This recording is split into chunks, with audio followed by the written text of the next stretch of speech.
You're holding a posy of wilted flowers in a stone chapel, and your fingers are so small they can barely grip the stems. The boy beside you is taller, older, a stranger whose hand they place over yours during words you cannot understand.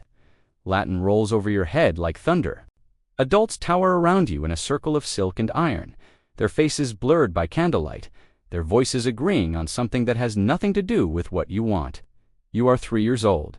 You do not know what marriage means. But you know the air tastes wrong, metallic and final, like a door closing that you'll never open again. Before we move forward, drop a comment and tell me where in the world you're watching from. It genuinely amazes me that a child's story from 700 years ago can still reach across oceans and centuries to find us here, together. June 27, 1316, Chilham, Kent, a chapel at Leybourne Castle, witnesses something that medieval law permits but nature protests. Elizabeth de Bedelsmere, daughter of Bartholomew de Bedelsmere and Margaret de Clare, is bound in matrimony to Edmund Mortimer, son of one of the most powerful barons in England. She is 3 years old. He is somewhere between 10 and 15. Accounts vary, but all agree on this. Neither child chose this. Their fathers did. This wasn't romance. It was architecture. 2 ambitious families building a bridge of flesh and law to secure land. Loyalty and leverage in a kingdom where kings were weak and barons were wolves. The ceremony itself was recorded in parish registers and referenced in later inquisitions. Those cold administrative documents that measured lives in acres and obligations. Elizabeth's signature, if you can call it that, would have been a mark. A smudge of wax pressed by someone else's hand because her fingers couldn't yet form letters. The priest spoke the binding words. Witnesses signed the contract became fact, and the little girl became a wife before she understood what wives were for. Medieval England did not sentimentalize childhood. It weaponized it. Noble daughters were currency in a market where treaties were fragile and alliances could pivot overnight. Marrying a child locked in future claims neutralized rival factions and created bonds that couldn't easily be severed even when politics shifted. Canon law set the age of consent at 12 for girls, 14 for boys, but betrothal could happen any time. Consummation was theoretically delayed until maturity, but the legal reality was immediate. Rights transferred, properties merged. The child became a pawn who couldn't resign from the board. For Elizabeth, this meant her life was never her own. Not at 3, not ever. Her father, Bartholomew de Bedelsmere, was a man who built his career on proximity to power. Steward of the royal household under Edward II, he moved in circles where favor could elevation you to fortune or drag you to the scaffold depending on the king's mood. Margaret de Clare, Elizabeth's mother, was no less formidable. Niece to the Earl of Gloucester, she carried bloodlines that mattered and expectations that crushed. Their household was a training ground in survival, where children learned early that obedience was safety and defiance was death. Elizabeth's early years would have been measured in lessons designed to make her useful. Needlework, prayer, estate management basics, how to manage servants, how to read account rolls, how to perform authority without claiming it.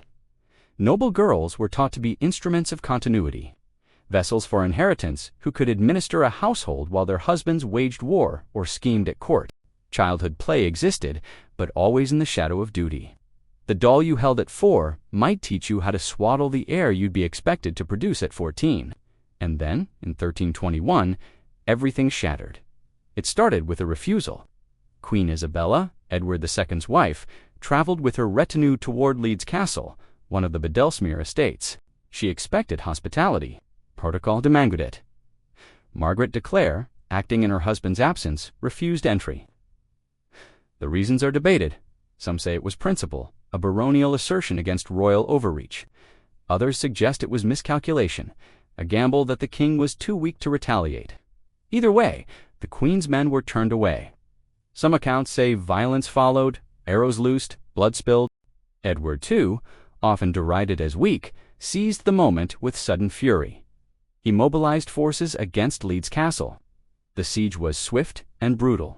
Margaret and her children, including 8-year-old Elizabeth, were taken into custody.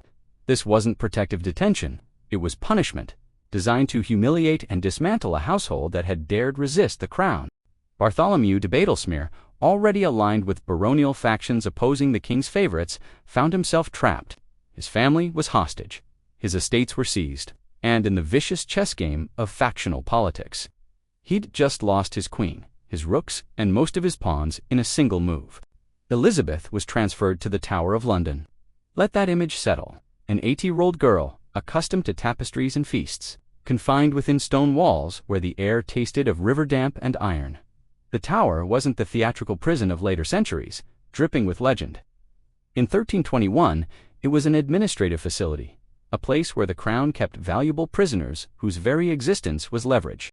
Custodial records, those dry bureaucratic lists of expenses, mentioned payments for the care of noble prisoners during this period, food rations measured, clothing allowances noted, guards assigned. These ledgers are all that remain of Elizabeth's imprisonment. Numbers on parchment that translate into months of uncertainty. Did she understand why she was there? Did anyone explain that her father's rebellion had made her a tool? That her small body had become a bargaining chip in negotiations she couldn't comprehend? Her mother Margaret was held separately. Her authority as a noblewoman suspended. Her household dismantled. The children were scattered. Some kept close, others sent to other households under crown supervision. The strategy was precise. Isolate the family, strip them of resources and retinue, make reunion contingent on submission. And then, in 1322, Bartholomew de Badlesmere was captured after the Battle of Boroughbridge. The trial was swift. Treason was the charge, and the penalty was already written in blood and precedent. He was hanged at Canterbury on April 14, 1322. His estates were declared forfeit, his titles stripped, his name attainted, legally erased as if the family had never held honor. For Elizabeth, this meant more than grief, though grief must have been immense. It meant the destruction of her material world. The manors that would have supported her, the rents that would have provided income, the networks of kinship and service that would have protected her, all dissolved in an instant. Her father's execution converted her from a nobleman's daughter into a political orphan, whose future depended entirely on the goodwill or strategic interests of others. She remained in the Tower. Months became a year. For a child, time moves differently. A season in confinement is a lifetime. Her education continued in some form. Noble prisoners weren't left to rot, but the lessons now had added weight. Obedience isn't just virtue, it's survival. Power isn't just authority, it's the ability to lock doors and decide who eats. And then the wheel turned again. Roger Mortimer, Edmund's father and one of the most dangerous men in England, engineered his own dramatic escape from the Tower in 1323. He fled to France, gathered support, and eventually returned with Queen Isabella, who had her own grievances against Edward II. Together, they orchestrated the king's deposition in 1326, an event that sent shockwaves through the realm. When Edward II fell, those who had opposed him suddenly held power.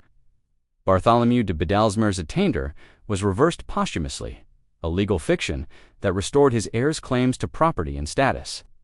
Elizabeth, still a prisoner, became valuable again, not as a hostage, but as a connection to a rehabilitated lineage. She was released. The exact date is lost, but by 1327 she was living in the Mortimer household. Roger Mortimer, now the de facto ruler of England through his influence over the young Edward III and his relationship with Queen Isabella, controlled vast resources and wielded terrifying power. For Elizabeth, this meant safety, but also proximity to danger. Mortimer's household was the center of a regime built on violence and opportunism. It could elevate you. It could also destroy you overnight. Edmund Mortimer, her husband in name since she was 3, was now a young man navigating his father's ambitions. The marriage that had been a political contract in 1316 became relevant again.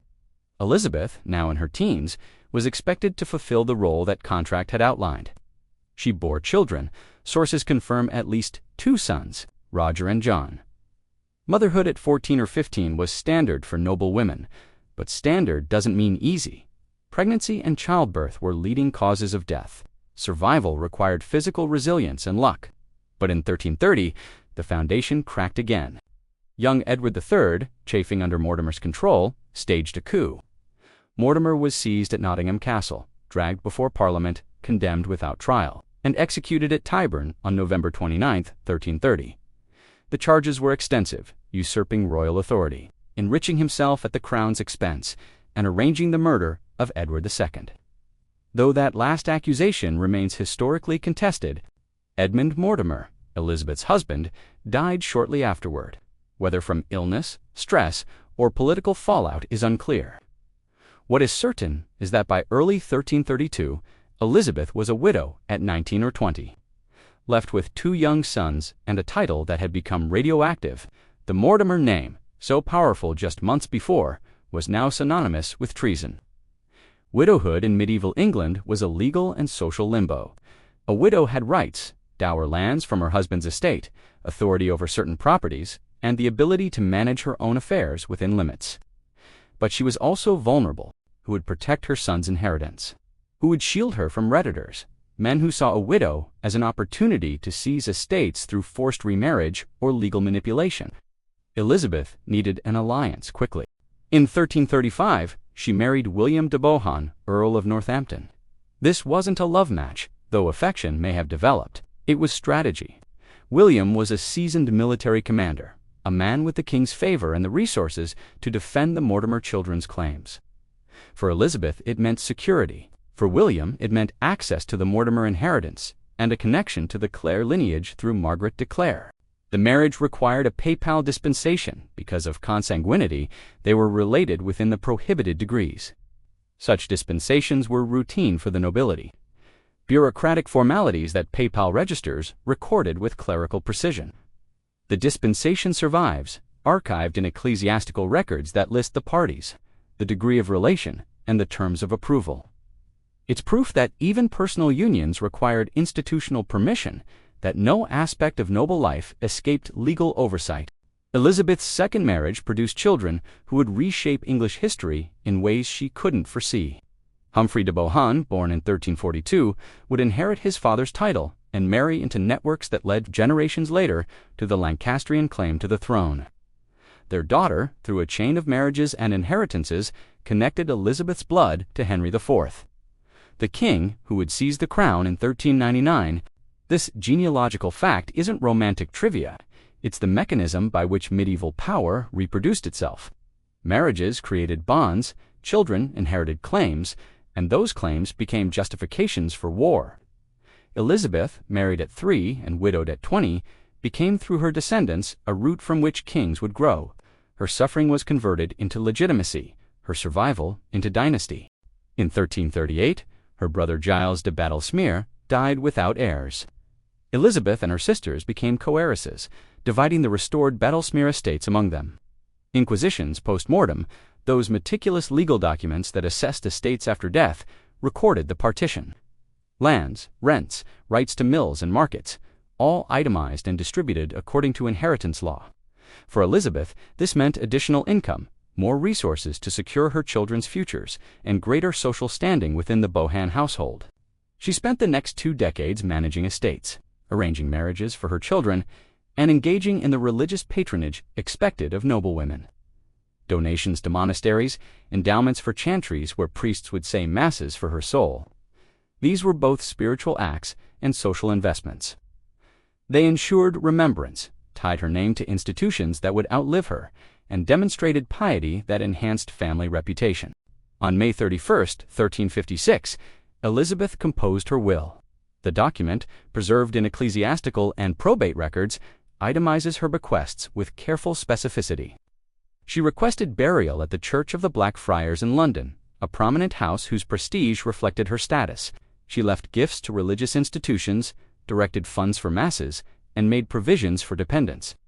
The will's language is formal, legal, but it's also the last act of agency, a woman dictating how she would be remembered. She died at Rayleigh in Essex on June 8, 1356. She was 43 years old. The cause of death isn't recorded, but that was typical. What mattered to contemporaries was the legal aftermath, the transfer of properties, the execution of the will's terms, the continuation of lineage through surviving children. Her tomb at the Blackfriars would have been marked, though, like many friaries, the site was later dissolved and disrupted during the Reformation. The physical marker is gone, but the documentary trace remains. Her will, the genealogical records, the inquisitions that traced her descendants' claims through the generations. Elizabeth's life, when reconstructed from these fragments, reveals the structure of medieval power in its most intimate form.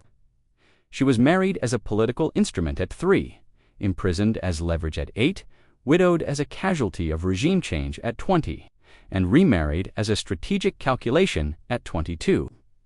Each transition was shaped by forces beyond her control, yet within those constraints she bore children who inherited claims. She managed estates that supported retinues. She directed patronage that secured memory.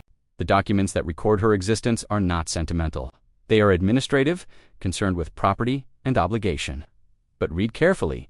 They reveal a life lived in the narrow space between coercion and agency, where survival required navigation of institutions that could protect or destroy with bureaucratic efficiency.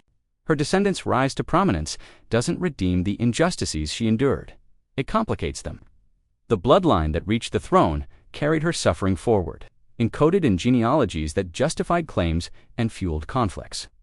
The Wars of the Roses, fought a century after her death, would be contested by families whose pedigrees traced back through her marriages. Her body, used at 3 to seal an alliance, became through her children a foundation for royal contention. The chapel at Leyburn, where she was married at 3, is long gone, dissolved into ruin or rebuilt beyond recognition. The tower, where she was imprisoned at 8, still stands, its stones indifferent to the children who passed through its custody. The Blackfriars, where she was buried at 43, was dismantled, its precincts scattered, but the documents survive. The marriage contract referenced in genealogies, the custodial accounts that note her detention, the papal dispensation that permitted her remarriage, the will that directed her burial. These are the traces that outlasted stone, the bureaucratic residue of a life measured in obligations fulfilled and inheritances transmitted. Elizabeth de Bottlesmere was married at 3 to a boy she didn't know, imprisoned at 8 for a rebellion she didn't join, widowed at 20 by a regime change she couldn't control, and remarried at 22 to secure an inheritance she couldn't enjoy. She bore children who carried her blood into royal lines, managed estates that supported networks of power, and was buried in a friary that disappeared into history's rubble. What remains is the record. Cold, precise, relentless. A life translated into ledgers and rolls, into proofs of descent and justifications for claims. The girl holding wilted flowers in a chapel became a line in a genealogy, a name in a charter, a footnote in the machinery that ground children into dynasties. The door that closed when she was 3 never opened, but through its keyhole, lineages passed, carrying forward a story she never got to tell in her own words, only in the stark arithmetic of survival.